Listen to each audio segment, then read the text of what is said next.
everyone, welcome back to the channel. My name is Rose and today I'll be budgeting my July 31st paycheck, and this paycheck will cover all my expenses from August 1st through August 15th. Before I get into budgeting the paycheck, I am going to do a quick update to my July 15th budget just for the line items that came out recently between the 27th and the 28th. So internet was paid for $70.25. The gas was paid for the $64.75. Electricity was paid for $193. Life insurance was paid for $50. I budgeted $70 for lawn, but I did not get my original lawn person. So a new person did my lawn for me and he charged me $50. So there was one other line item. Okay, for the credit cards, I'm gonna switch over to the consumer debt tracker. The Affirm bill was paid for $101.14 and Best Buy came out for $43. All right, so going back to July, and I did set this so it automatically updates on the budget worksheet. So these are all the line items that I add to. No, I need to add $60 to this amount that I got. It's $59.50 that they gave me. So I'm just gonna add, let me put the $59.50. Make it exactly the amount that they gave me. All right, so this is showing that I'm over my budget by $96.44, and I will explain this when I'm closing out the budget, because I believe it's coming mainly from the under budget line item for the credit cards, because I budgeted less than the amount. So before the paycheck hit the account, I had $4.40 in my main expense account and $3.42 in my landing account. So I have a landing account where both paychecks come into the landing account, and then I distribute. So there was only $3.42 left in that account, and the expense account at $4.40. So I'm only rolling over $7.82 to my next budgeting period. So let me just switch over to the August budget worksheet. So I am rolling over $7.82, and the combined income is $31.8107. We have no overtime, no side hustle, nothing. So based on my paycheck and my husband's paycheck, this is what we have. Utilities are the girl's responsibility. So, and I only have one utility to schedule for this month. So based on what we have, I know I'm already in the red.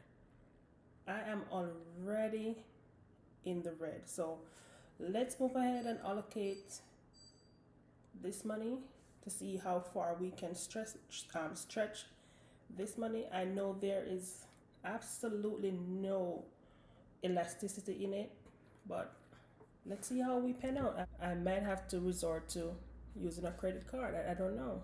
So let's get into allocating. Okay, so for rent, it's 24. Let me go back to July, get the exact 24.30, $8.99. And this is my first water bill since we moved to this property, and it's $174.70 for 2 months. So I'm just waiting for when I start getting the regular bill to see how much usage the water is when on a regular monthly bill instead of the 2 months billing. For security, which is due on the 8th, I am scheduling $77.32. Car insurance will not be due until the 15th, and I will do an update on the car insurance because I made some changes to that. Nothing else is due here. For fuel and gas, I am budgeting $100 for my husband because his car is the only car that's going out. I am fully remote now, so I don't need to buy gas as often as I would normally do. For groceries and toiletries, I am budgeting $300.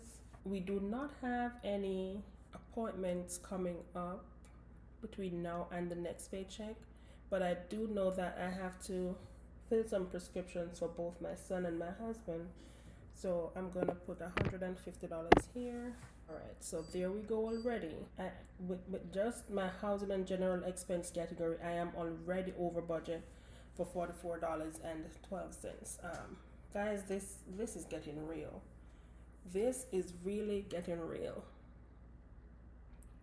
I am so out of it right now. I'm so stressed out right now. I don't know. Let me just fill these sections with zeros and keep it moving. This is as real as it can get for me.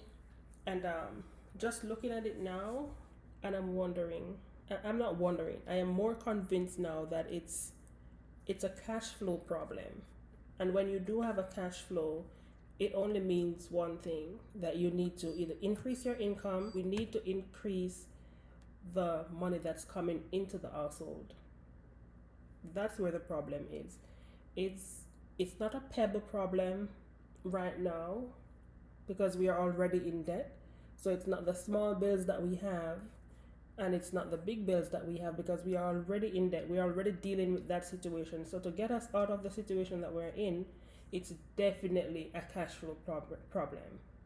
So let me know what you think in the comment section. If you are experiencing this particular situation, what would you attribute it to? Is it your small bills? Is it your large bills, which you would call a pebble or a rock situation? For me, it's the water problem, which is the cash flow. All right, so let's budget for my obligations, which I have to meet. Car payment number 1 is $244.19. Car payment number 2 is $230.94. I'm only going to budget for one credit card for $30. All the other credit cards will have to be paid when we get paid on the 15th, and they are going to be due on the 15th anyway. So I'm only budgeting for the Ashley Furniture credit card. For personal loan number 1 is $620.37, and for personal loan number 2 it's $383.16. There's definitely no extra debt payment, so that's $1,508.66. Subscription is $8.98. Okay, so I am over my budget by $1,561.76. I only did housing and general expense, and I budgeted $3,233 and a penny. The only thing that I can cut here is groceries, and I do believe, based on what I have in my pantry, that I do need this amount for groceries. Prescription I could probably cut because I normally get 90-day supply, so I am still going to budget the $150 because I just don't know how much I'll be charged when I go to the pharmacy. So I have to leave that there. Their prescription is a must. My son is type 1, my husband is type 2, so there is no way that they can go without their prescription. Savings and sinking fund, no allocation there. Personal and discretionary, no allocation there. Debt, that's $1,508.66. Miscellaneous is $8.98. All right, so this is what I have to work with. So definitely I most likely will have to be using credit card, which I honestly did not want to go back down that road coming out of the credit card debt, but I don't know what else to do, because let me see. So what I think that I will have to do is, once I remove this $1,508.66, let me see right here, 3,188.89 minus 1,510. All right, so once I cover all my debt obligations, this is what I will have to use in the housing and general expense category. Now, Since I cannot use credit cards to pay anything in the debt section, what I'm going to do is to just put all of this, all the remainder of the money aside.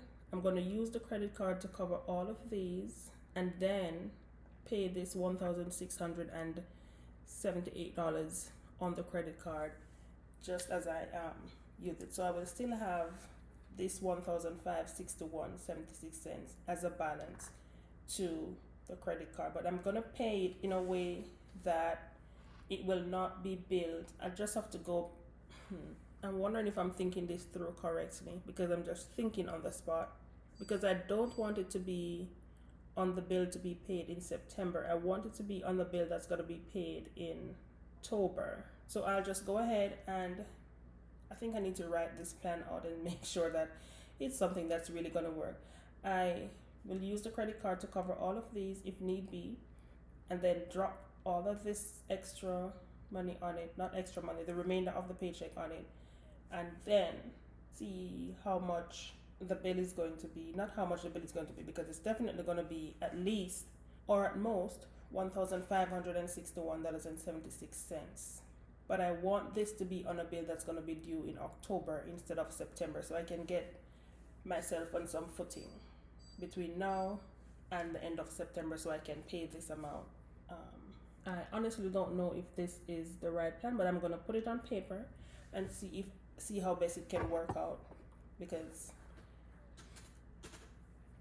this is just way more than I expected. All right, so if you have any practical tips, please just drop it in the comment section below. I'll be more than happy to read your comments and read your suggestion and see what I can put in place. All right, so if you found this video helpful, please give it a thumbs up and subscribe for more budgeting videos from me. Watch and see how I'm going to navigate this disaster of a budget right here.